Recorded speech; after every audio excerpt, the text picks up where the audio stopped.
அன்பான சகோதர சகோதரிகளே, தேவ பிள்ளைகளே, கிறிஸ்துவின் மனவாட்டிகளே, உங்கள் அனைவருக்கும் நம்ம ஆண்டவராய் இயேசு கிறிஸ்துவுடைய கிருபையும் சமாதானமும் நம்மில் என்றும் உண்டா இருப்பதாக ஆமென்.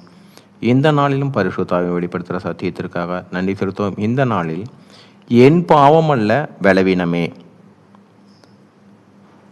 இங்கே காரியம் பார்த்தீங்கன்னா, நம்ம ஒரு காரியத்தை செய்த பின்னாடி நம்ம அதை குறித்து உலகப்புறமான ஒரு பாவமான காரியமாக இருக்கணும், நம்ம அதை குறித்து நம்ம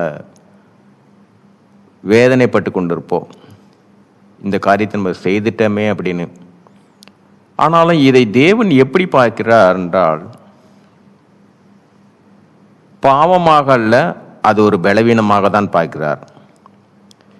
இங்கே யோவான் 13ஆம் அதிகாரத்தில் பார்த்தீங்கன்னா 37 வசனம், பேதுரு இயேசு கிறிஸ்துவை நோக்கி, பேதுரு அவரை நோக்கி, ஆண்டவரே, நான் இப்பொழுது உமக்கு பின்னே ஏன் வரக்கூடாது?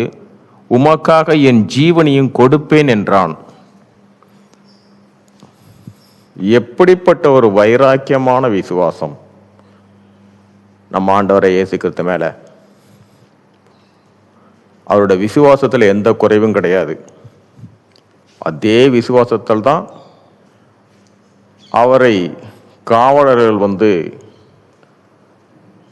கைது செய்ய வரும்போது பேதுரு வாளை எடுத்து ஒரு காவலாளியுடைய காதை வெட்டினார்.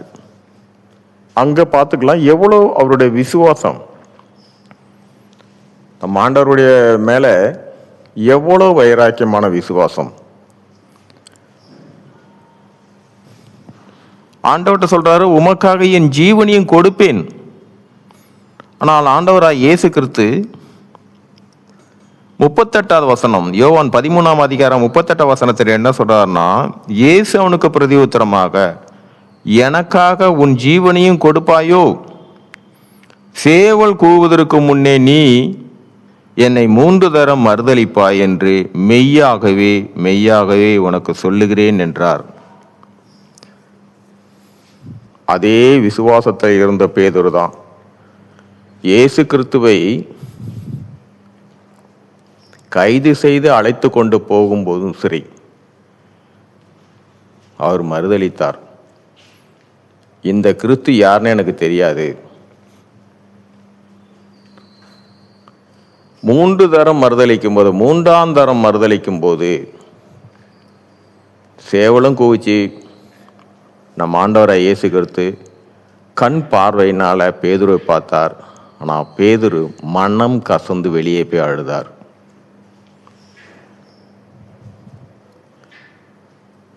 இந்த காரியத்தின்படி 3 தரம் மறுதலித்தது, நம்ம ஆண்டவரை இயேசு கிறிஸ்துவை மறுதலித்தது உலகப்பூர்வமாக பாவம். ஒருவரை காட்டி கொடுப்பது பாவம். மறுதலித்த அவர் யாருன்னு எனக்கு அவருக்கு சம்பந்தமே கிடையாது. ஆனால் ஒரு மனம் கசந்து அழுதான் இல்லையா, தான் செய்த காரியத்திற்காக மனசால அதை உணர்ந்து அழுதான் இல்லையா, இதைத்தான் தேவன் பலவீனம் என்கிறார். அவன் செய்தது பாவம் அல்ல, பலவீனம். நம்மளுடைய ஒவ்வொருடைய காரியமும் தேவன் என்னை உள்ளங்கையில் வரைந்திருக்கிறான்னு உனக்கு சந்தோஷம், உண்மையிலே சந்தோஷம். நீ இன்ன நாளில் இன்ன காரியத்தை செய்வ, இந்த நாளில் இந்த நிமிஷம் அதற்காக நீ மனசால நீ கஷ்டப்படுவ. இந்த காரியத்தை நான் செய்துட்டேன்னு சொல்லி வருத்தப்படுவ. மீண்டுமாக என்னை பற்றி கொள்வ. சகலமும் ஒரு நொடி பொழுதும் நடக்கக்கூடியதை தேவன் எல்லாவற்றையும் முன்குறித்து போதே, நம்மை உள்ளங்கையில் வரைந்து வைக்கும் போதே அன்றே தேவன் அறிவார். அதுக்காக தான் பேதுருட்ட சொல்றாரு, இன்று சேவல் கூவுவதற்கு முன்னே நீ என்னை 3 தரம் மறுதலிப்பாய். சம்பவம் நடக்க போற காரியத்தை தேவன் அறிந்தார். ஆனால் அவன் செய்த காரியத்தின்படி, உலகத்தின்படி, என்னை யாருன்னே தெரியாதுன்னு சொன்னியே அப்படின்னு தேவன் அவனை கைவிடலை. ஆனால் இந்த அப்போஸ்தலர் என்கிற சபையை ஆயத்தப்படுத்தி அதே பேதுருவை தான் முன்பாக வைத்தார். ஏனென்றால் சகலமும் தேவனுக்கு மறைவானது ஒன்றுமே இல்லை. நம்முடைய ஒவ்வொரு செயலும் அதுதான். நாம் ஒரு பாவத்தை செய்தாலும் பரலோக நீதியின்படி அது பாவமாக இருந்தாலும் நமக்கு உள்ளே நம்மை நடத்துகிற பரிசுத்த ஆவியானவர் நாம் செய்த காரியத்தை நமக்கு உணர்த்துவார். மீண்டுமாக அந்த செய்த காரியத்திற்கு வேண்டி மனசால வருத்தப்படுவோம். அப்பொழுதே சரி, மீண்டுமாக நம்மில் அநேகர்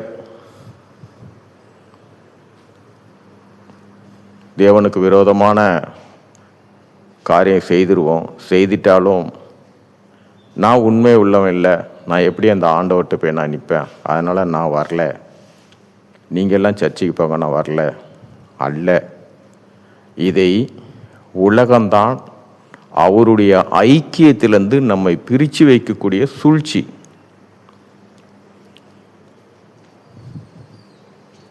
ஆனால் தேவன் ஒரு நாளும் அல்ல தம்மை அண்டிக் கொள்கிறவர்களை அவர் தள்ளி விடுகிற தேவன் அல்ல. நாம் எப்படிப்பட்ட ஒரு காரியத்தை செய்தாலும் நாம் அதிலிருந்து மீண்டுமாக நம்மை அந்த ஸ்தானத்தில் கொண்டு வைப்பதற்காக தான் நம் ஆண்டவராய் இயேசு கிறிஸ்து பரலோகத்திலிருந்து இறங்கி வந்து நமக்காக இந்த காரியத்தை நம்மை மீண்டுமாக பரிசுத்தப்படுத்தி கொண்டு போகிறது தான். இதில் யாரும் கைவிடப்பட மாட்டோம். இந்த விசுவாசத்தோட நம்மளுடைய காரியம், எனக்குள்ள ஒரு பாவமான காரியம் நடக்குதுன்னா தேவனுடைய நீதியின்படி அதை என்னை பாவியாக பார்க்க மாட்டார், அது என்னுடைய பலவீனமாக பார்ப்பார். அந்த பலவீனத்திலே என் பலன் பூரணமாக விளங்கும்னு சொல்லிட்டு பவுலுக்கு சொன்னார். பவுலுடைய காரியத்தில் எனக்காக ஒரு முள் கொடுக்கப்பட்டு குத்திக்கிட்டு இருக்குன்னும் போது அது உன்னுடைய பலவீனம், ஆனாலும் என்னுடைய பலன் அதில் பூர்ணமாக விளங்கும். அதை விட என்னுடைய பலன். நம்ம ஜெபத்தில் அநேக காரியம் வச்சுருப்போம், அதை நிறைவேறலன்னும் போது ஆண்டவர் மேலே கோவப்படுவோம், நிறைய கோபத்தில் வார்த்தை விடுவோம். என்னை எதுக்கு ஆண்டவரே ரட்சிப்புக்குள்ளே கூப்பிட்டீங்க, நான் உலகத்திலே இருந்திருந்தா கூட நல்லா இருந்திருப்பேனே. ஏனென்றால்